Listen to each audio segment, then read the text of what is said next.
இந்த மிஷினுக்கு வந்து தொடத்தட்டியே வராது. எனக்குள்ள வர தொடத்தட்டியே வந்து வராது. டேங்குக்குள்ள இருந்து கீழே வர தொடத்தட்டியே வராது. இதுல அதுக்கு பதிலாக நம்ம இதை அழுக்கிறோம். இதை நம்ம ப்ரெஸ் பண்ணோம்னா மேல வந்து நண்டுகள் வந்து தூக்கிறோம். இதோட ஹைட்டே நம்ம வந்து செட் பண்ணிக்கலாம்.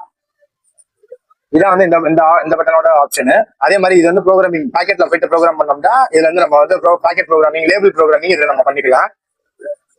அதே மாதிரி இது வந்து ரீசெட். நம்ம A to C இதுல பார்த்தோம்னா லாங் ப்ரெஸ் பண்ணி இதுல ஏதாவது தப்பா அவசரம் என்ன பண்ணல நார்மல் செட்டிங்க்கு ரீசெட் லாங் ப்ரெஸ் பண்ணோம்னா அதுவாக இந்த மாதிரி ஆஃப் ஆயிட்டு திரும்ப ஆன் ஆயிடும்.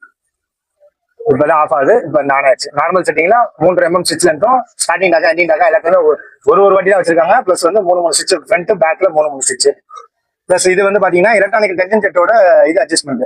எலக்ட்ரானிக் டென்ஷன் வந்து இங்க இருக்குங்களா, இந்த டென்ஷன் செட்ல வந்து இதோட டென்ஷன் போஸ்ட் வந்து இது பண்ணிக்கிறது, செட்டிங் வச்சுக்கிறது. ரெண்டாவது பாத்தீங்கன்னா இது வந்து அடுத்தது இதுவும் வந்து ப்ரோக்ராமிங். அந்த பாக்கெட் ப்ரோக்ராம் இந்த மாதிரி நம்ம என்ன ப்ரோக்ராம் வேணுமோ உள்ள போயிட்டு நம்ம போய் செட் பண்ணி வச்சுக்கிறோம்.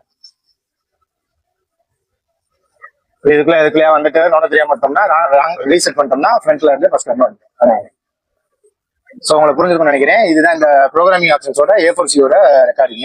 அடுத்து வந்து பாத்தீங்கன்னா இது வந்து பாத்தீங்கன்னா பீஸ் வந்து நம்ம தைக்கையில பீஸ் அப்படியே ரிவர்ஸ்ல போகும். நம்ம கணக்குல தொடர்த்தி வரும் இல்லையா, இது ரிவர்ஸ் லிவர் வரும் இல்லையா, அதுக்கு பதிலா இந்த பட்டன் இதை அமைக்கிட்டு நம்ம கீழே பெடல் பண்ணோம்னா பெடல் வந்து ரிவர்ஸ்ல வந்து மேனுவலா கட்டிக்கலாம். அதே மாதிரி இந்த பட்டன் பாத்தீங்கன்னா 1 ஸ்விட்ச் பட்டன். நம்ம F6 இதுல பாத்துருக்கோம்ல அந்த 1 ஸ்விட்ச் பட்டன். கால்கிட்ட தைக்காம மெதுவா வந்து பின்னாடி கால்கிட்ட தைக்காம மெதுவா வந்து கையில வந்து தச்சுக்கிறது. அதே மாதிரி இது வந்து அரைக்குத்து. அரைக்குத்துனா என்னன்னு 1/2 போட்டிருக்கு அப்படின்றத பாத்தீங்கன்னா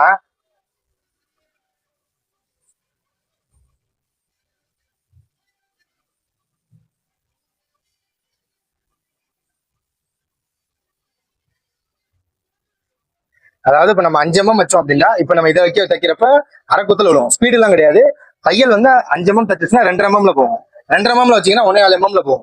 இதான் அந்த என்ன ஸ்டிச்சும் தைக்கிறோமோ. இப்ப நான் இதை அமுக்கிறேன் பாருங்க எவ்வளவு ஃபாஸ்டா போகுது. இதுல போகும் பாருங்க பொடி தையலா வரும். நம்ம எஜ்ஜு கட்டுறப்ப நம்ம தானி வந்து மெதுவா மேனுவலா ஸ்ட்ராங்கா கட்டணுன்றப்ப இதை போட்டு கட்டிக்கலாம்.